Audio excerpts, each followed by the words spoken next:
আমাৰ অসমীয়া জাতিৰ হাৰ্টথ্ৰব হৃদয়ৰ স্পন্দন জুবিন গাৰ্গ ডাঙৰীয়াই এনেকুৱা নাছিল যে বিজেপি দলটো এটা বটলা পাৰ্টি। আজি তেওঁলোকে নলবাৰীত চূড়ান্ত বটলামি প্ৰকাশ কৰি দিলে। অসমৰ সব মানুহে যি সময়ত জুবিন গাৰ্গৰ ন্যায়ৰ বাবে মানে একেবাৰে শুব পৰা নাই ন্যায় বিচাৰি, যি সময়ত জুবিন গাৰ্গৰ ন্যায়ৰ বাবে মানুহে খোৱা বোৱা ভালকৈ কৰিব পৰা নাই,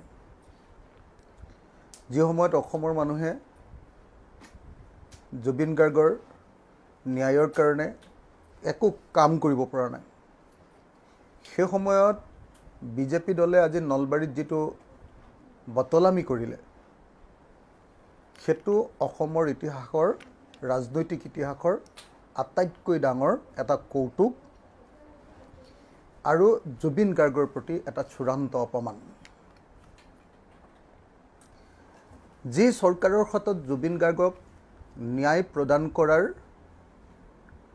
দায়িত্ব অৰ্পণ কৰা হৈছে, সেই চৰকাৰ চলোৱা ৰাজনৈতিক দলটোৰ সভাপতি আৰু মন্ত্ৰীসকলে আজি জুবিন গাৰ্গক ন্যায় দিব লাগে বুলি ৰাজপথলৈ ওলাই আহিবলগীয়া হৈছে, ওলাই আহিছে।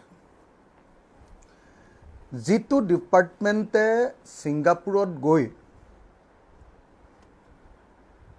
নৰ্থ ইষ্ট ফেষ্টিভেলখন পাতিছিলে, সেই ডিপাৰ্টমেণ্টটোৰ মন্ত্ৰীজনে যোনে পাতিছিলে প্ৰবীত্ৰ মাৰ্ঘেৰিটা, আপোনালোকে জানে যে external affairs ministry presence north east India festival in Singapore এই বুলি তেওঁলোকে এডভাৰটাইজ কৰিছিলে যে আমাৰ বহিৰ পৰিক্ৰমা ডিপাৰ্টমেণ্টে আচলতে ছিংগাপুৰত নৰ্থ ইষ্ট ফেষ্টিভেল পাতিছে আৰু নৰ্থ ইষ্ট ফেষ্টিভেল পাতিবলৈ লৈ গৈছে আমাৰ মৰমৰ জুবিন গাৰ্গক, আৰু জুবিন গাৰ্গক তেওঁলোকে ষ্টেট গেষ্টটো কৰা নাই, নেশ্যনেল গেষ্টটো কৰা নাই আৰু নিৰাপত্তাও প্ৰদান কৰা নাই, আৰু তেওঁলোকে জুবিন গাৰ্গক তাত মাৰিছে, নিৰাপত্তা প্ৰদান নকৰি মাৰিছে। মাৰি এতিয়া সেই নিৰাপত্তা প্ৰদান নকৰি যে মাৰিলে, সেই নিৰাপত্তা প্ৰদান নকৰা ডিপাৰ্টমেণ্টটোৰ মন্ত্ৰী প্ৰবীত্ৰ মাৰ্ঘেৰিটা তেওঁ আহি এতিয়া আন্দোলন কৰিছে যে জুবিন গাৰ্গৰ ন্যায় লাগে। মইতো ভাবোঁ যে জুবিন গাৰ্গৰ ন্যায় বিচৰা আন্দোলনৰ এটা প্ৰধান দাবী হ'ব লাগে যে প্ৰবীত্ৰ মাৰ্ঘেৰিটাক গ্ৰেপ্তাৰ কৰিব লাগে। প্ৰবীত্ৰ মাৰ্ঘেৰিটাৰ ডিপাৰ্টমেণ্টটো প্ৰত্যক্ষ বা পৰোক্ষভাৱে জুবিন গাৰ্গৰ মৃত্যুৰ কাৰণে জগৰীয়া, কাৰণ এক্সটাৰ্নেল এফেয়াৰ্ছ মিনিষ্ট্ৰীয়ে নৰ্থ ইষ্ট ফেষ্টিভেল পাতিছিল আৰু সেই এক্সটাৰ্নেল এফেয়াৰ্ছ মিনিষ্টাৰ এজন হ'ল অসমৰ ৰাজ্যিক মন্ত্ৰী প্ৰবীত্ৰ মাৰ্ঘেৰিটা। সেই প্ৰবীত্ৰ মাৰ্ঘেৰিটাই আজি যেতিয়া নলবাৰীত ৰাখি ন্যায় দিব লাগে বুলি প্ৰতিবাদ কৰিছে, ডাবুল ইঞ্জিনৰ চৰকাৰ, কেন্দ্ৰতো বিজেপি, ৰাজ্যতো বিজেপি, তাৰ পাছত মানুহৰ বুজিবলৈ বাকী নাই যে বিজেপি চৰকাৰে জুবিন গাৰ্গৰ ন্যায় কেতিয়াও প্ৰদান নকৰে, ৰহস্যজনক মৃত্যুৰ প্ৰকৃত ন্যায় কেতিয়াও প্ৰদান নকৰে। এওঁলোকৰ কাৰণে 2026 ৰাজনীতিৰ হাথিয়াৰ হৈ পৰিল জুবিন গাৰ্গ। এওঁলোকৰ কাৰণে জুবিন গাৰ্গৰ ন্যায়, জুবিন গাৰ্গৰ মৃত্যুৰ ৰহস্য উদ্ধাৰটো গুৰুত্বপূৰ্ণ নহয়, এওঁলোকৰ কাৰণে মুখ্যমন্ত্ৰী হিমন্ত বিশ্ব শৰ্মাক উদ্ধাৰ কৰা আৰু 26ৰ নিৰ্বাচনত কেনেকৈ জুবিন গাৰ্গৰ মৃত্যুৰ বিষয়টোক ৰাজনৈতিক ৰূপ দিব পাৰি তাৰ চিন্তা কৰাটোৱে তেওঁলোকৰ বিজেপি দলৰ এই মুহূৰ্তৰ আটাইতকৈ ডাঙৰ কাম। সেইকাৰণে মই এটা বিৰোধী দলৰ সভাপতি হিচাপে আৰু ঐতিহাসিক শিৱসাগৰ বিধানসভা সমষ্টিৰ বিধায়ক হিচাপে বিজেপি দলে আজি যি অভূতপূৰ্ব নাভূত নাশ্ৰুত ভাবিব নোৱাৰা ধৰণৰ কল্পনাৰ অতীত যি ভয়ংকৰ কলংকিত লেতেৰা ৰাজনীতি কৰিলে তাৰ কাৰণে মই বিৰোধী দলৰ এজন সভাপতি হিচাপে নিন্দা কৰাই নহয়, সমগ্ৰ অসমবাসী ৰাইজক এই বিজেপি দলটোক ঘৃণাৰে উপচাই পেলাবৰ কাৰণে মই সকলোকে অনুৰোধ জনাইছোঁ।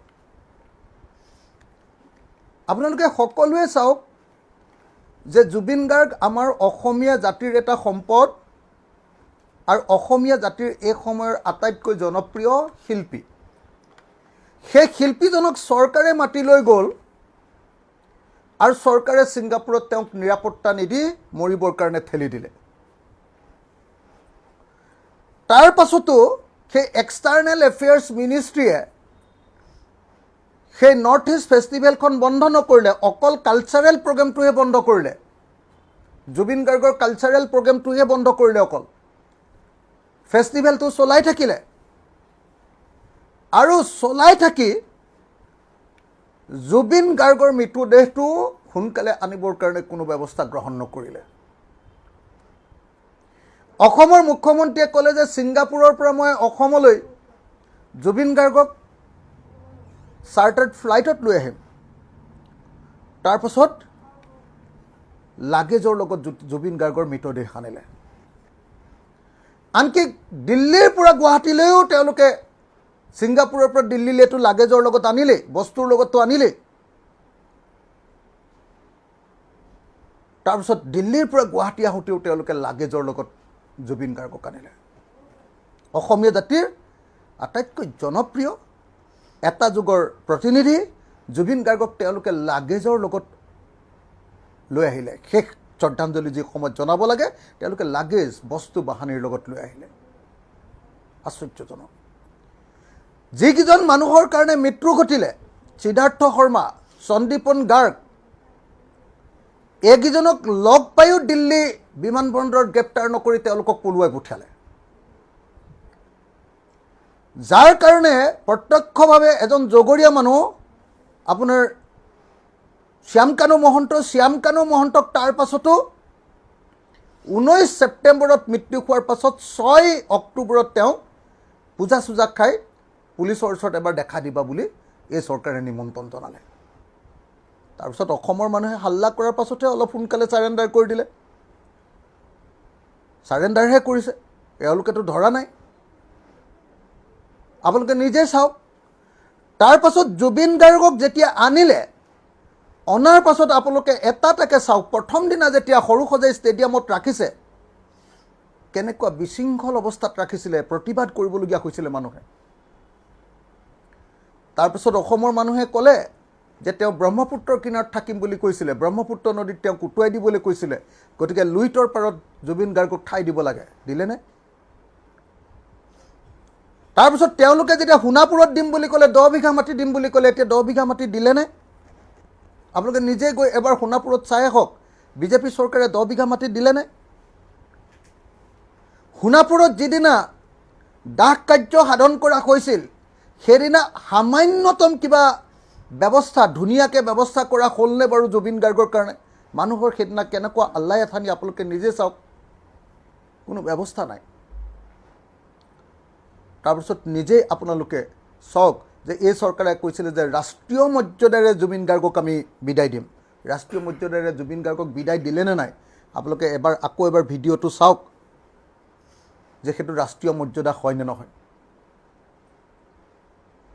আপোনালোকে নিজে চাওক যে সেইটো ৰাষ্ট্ৰীয় মৰ্যাদাৰে জুবিন গাৰ্গক বিদায় দিলেনে নাই। এই চৰকাৰে প্ৰতি পলে পলে, প্ৰতি মুহূৰ্ততে জুবিন গাৰ্গৰ প্ৰতি, মৃত জুবিন গাৰ্গৰ প্ৰতি অপমান কৰি আহিছে। তেওঁলোকে চাৰিওফালে হুলস্থুল লগাই দিছে যে বেলেগে ৰাজনীতি কৰিছে জুবিন গাৰ্গক লৈ। আমি দেখিছোঁ যে কোনো ৰাজনৈতিক দলে জুবিন গাৰ্গক লৈ ৰাজনীতি কৰা নাই। ৰাজনীতি অকল কেৱল আৰু কেৱল বিজেপি দলে কৰিছে। আনকি অসম গণ পৰিষদকো আমি ৰাজনীতি কৰা দেখা নাই। বিজেপিৰ লগত থকা অসম গণ পৰিষদকো আমি ৰাজনীতি কৰা দেখা নাছিলোঁ। ৰাজনীতি কৰিছে জুবিন গাৰ্গৰ মৃত্যুক লৈ কেৱল আৰু কেৱল ৰাজনীতি কৰিছে বিজেপি দলে, বিজেপি চৰকাৰে, হিমন্ত বিশ্ব শৰ্মাই। চাৰিওফালে যেতিয়া প্ৰতিবাদ উঠিছে, জুবিন গাৰ্গৰ পত্নীয়ে যেতিয়া ক'বলগীয়া হৈছে যে এমাহ হৈ গ'ল এতিয়ালৈকে মই মৃত্যুৰ কোনো ৰহস্যই গম নাপালোঁ, জাষ্টিছ ফৰ জুবিন গাৰ্গ বুলি যেতিয়া তেওঁ লিখিবলগীয়া হ'ল, কান্দিবলগীয়া হ'ল, ৰাতি ৰাতি গৈ যেতিয়া জুবিন ক্ষেত্ৰত গৈ যেতিয়া জুবিন গাৰ্গৰ পত্নী আৰু ভণ্টীয়ে যেতিয়া কান্দিবলগীয়া হ'ল, চাৰিওফালে অসমৰ মানুহে যেতিয়া বিজেপি চৰকাৰক ঘৃণাৰে উপচাই পেলালে যে আমাৰ আটাইতকৈ মৰমৰ শিল্পীজনৰ প্ৰতি তোমালোকে দায়িত্ব পালন কৰা নাই, তেতিয়া বিষয়টোক বিপথে পৰিচালিত কৰিবৰ কাৰণে বিজেপিয়ে এতিয়া কি কৰিছে? এতিয়া তেওঁলোকে বিজেপিয়ে নিজেই ন্যায় বিচৰাৰ আন্দোলন কৰি এটা কৌতুক ৰচনা কৰিছে। কৌতুক এয়া হ'ল পোনে পোনে এজন যুগৰ শ্ৰেষ্ঠ শিল্পীৰ প্ৰতি অপমান। এয়া হ'ল পোনে পোনে আমাৰ যুগৰ আটাইতকৈ শ্ৰেষ্ঠ, আটাইতকৈ প্ৰতিনিধিত্বমূলক, আটাইতকৈ জনপ্ৰিয় শিল্পীজনৰ প্ৰতি এখন চৰকাৰে কৰা বদলামি। আৰু সেইকাৰণে জুবিন গাৰ্গে জীয়াই থাকোঁতে কৈছিলে যে বিজেপিক ভোট নিদিব, ই এটা বটলা পাৰ্টি। সঁচাকৈ বিজেপিয়ে মৃত্যুৰ পাছতো জুবিন গাৰ্গৰ সেই কথাটোকে প্ৰমাণ কৰিলে যে বিজেপি এটা বটলা পাৰ্টি। এই মৃতদেহক লৈও বটলামি কৰিবলৈ নেৰে। ইয়াৰ কাৰণে মৃতদেহো শিল্পী এজনৰ, যুগশ্ৰেষ্ঠ শিল্পী এজনৰ মৃত্যুৰ ঘটনাওতো এওঁলোকৰ কাৰণে কেৱল আৰু কেৱল ভোট গোটোৱাৰ আহিলা।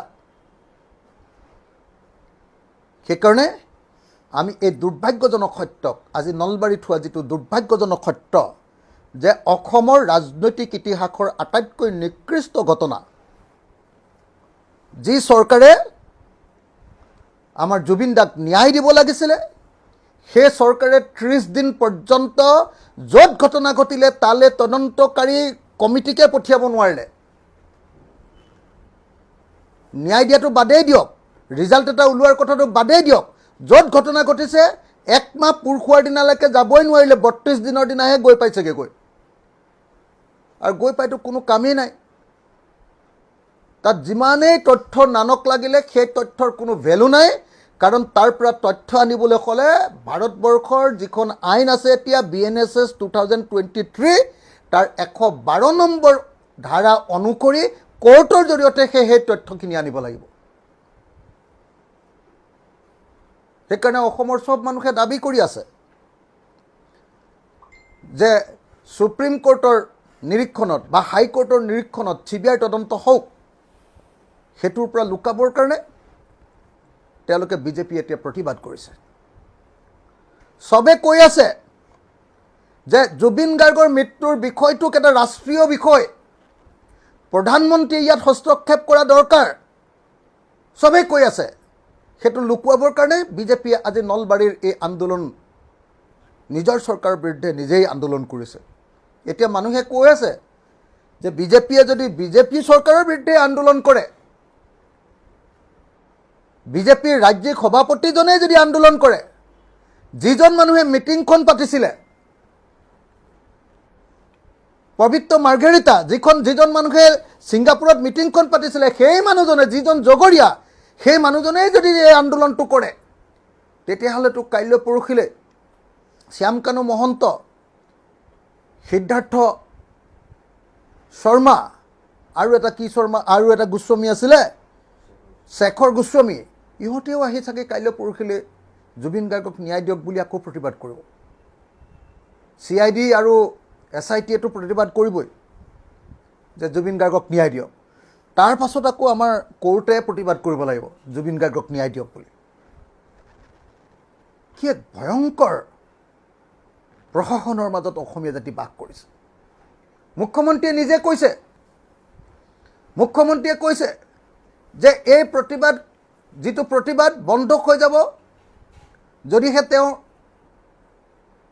50% বন্ধ হৈ যাব যদিহে তেওঁ পদত্যাগ কৰে।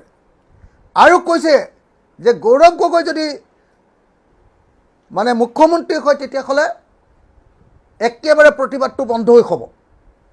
তাৰমানে মুখ্যমন্ত্ৰীয়ে একদম পোনে পোনে স্বীকাৰ কৰি ল'লে যে জুবিন গাৰ্গৰ মৃত্যুৰ পাছত অসমৰ 100% মানুহে এই বিজেপি দল আৰু চৰকাৰ আৰু মুখ্যমন্ত্ৰী হিমন্ত বিশ্ব শৰ্মাৰ প্ৰতি অনাস্থা প্ৰকাশ কৰিছে। 50+50 100%।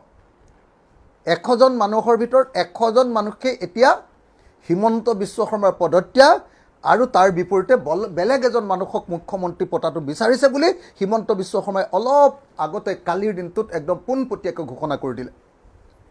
গতিকে মই ভাবোঁ যে এই মুহূৰ্তত যদি জুবিন গাৰ্গে ন্যায় পাব লাগে, জুবিন দাৰ ন্যায় পাবলৈ হ'লে হিমন্ত বিশ্ব শৰ্মাই সঁচাকৈ পদত্যাগ কৰিব লাগিব।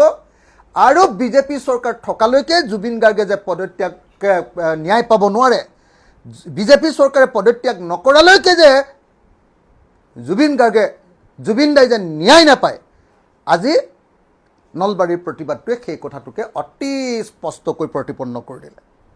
মই অসমৰ সকলো সচেতন, সকলো সংবেদনশীল, সকলো চেনচিটিভ, সকলো ৰেচনেল বিবেচক প্ৰত্যেকজন নাগৰিকক আহ্বান জনাওঁ যে আহক আমি সকলোৱে এই বিজেপি চৰকাৰখনক ঘৃণাৰে উপচাই পেলাওঁ, যাৰ জুবিন গাৰ্গৰ মৃত্যুৰ কাৰণে যি চৰকাৰখন আচলতে জগৰীয়া। আজি তেওঁলোকে প্ৰচাৰ কৰিছে, বিজেপিৰ ৰাজ্যিক সভাপতিজনে কৈছে যে নলবাৰীত 1 লাখ মানুহ গোট খালে। জয়ন্ত মল্ল বৰুৱাই কৈছে যে 70,000। আমি তাৰ জনগণৰ পৰা জানিব পাৰিছোঁ যে আজি মানুহ গোট খাইছে খুব বেছি 3,500 4,000 মানুহ। 3,500 4,000 মানুহ, সব মন্ত্ৰী মুদাগৰ, চেণ্ট্ৰেল মিনিষ্টাৰৰ পৰা একদম ষ্টেট মিনিষ্টাৰলৈকে, বিজেপিৰ সভাপতিৰ পৰা চবলৈকে গৈছে। তাৰপাছত 3,500 মানুহ গোট খাইছে, 4,000 মানুহ, খুব বেছি হ'লে 4,000 মানুহ। 4,000 মানুহ গোটাবহে পাৰিলে, কাৰণ অসমৰ মানুহে তেওঁলোকৰ চৰিত্ৰ বুজি উঠিছে। নলবাৰী মানুহে স্পষ্টকৈ কৈছে যে এনেকুৱা প্ৰশাসনত আমি যাব নোৱাৰোঁ। নলবাৰীৰ তাৰ স্থানীয় নাগৰিক নাই, দূৰৰ পৰা মানুহ ভাড়া কৰি আনিবলগীয়া পৰিস্থিতি হৈছে। গতিকে এই গোটেই পৰিস্থিতিটো চাই মই অসমৰ মুখ্যমন্ত্ৰীক এই মুহূৰ্তত মুখ্যমন্ত্ৰী পদৰ পৰা পদত্যাগ কৰিবৰ কাৰণে আহ্বান জনাইছোঁ। তেওঁৰ পদত্যাগে শেষ উপায়, নহ'লে কিন্তু মুখ্যমন্ত্ৰীৰ শেষ ৰাজনৈতিক অৱস্থাটো খুব বেয়া হ'ব। গতিকে মুখ্যমন্ত্ৰী হিমন্ত বিশ্ব শৰ্মাক মই আজি পদত্যাগ কৰিবৰ কাৰণে দাবী উত্থাপন কৰিলোঁ।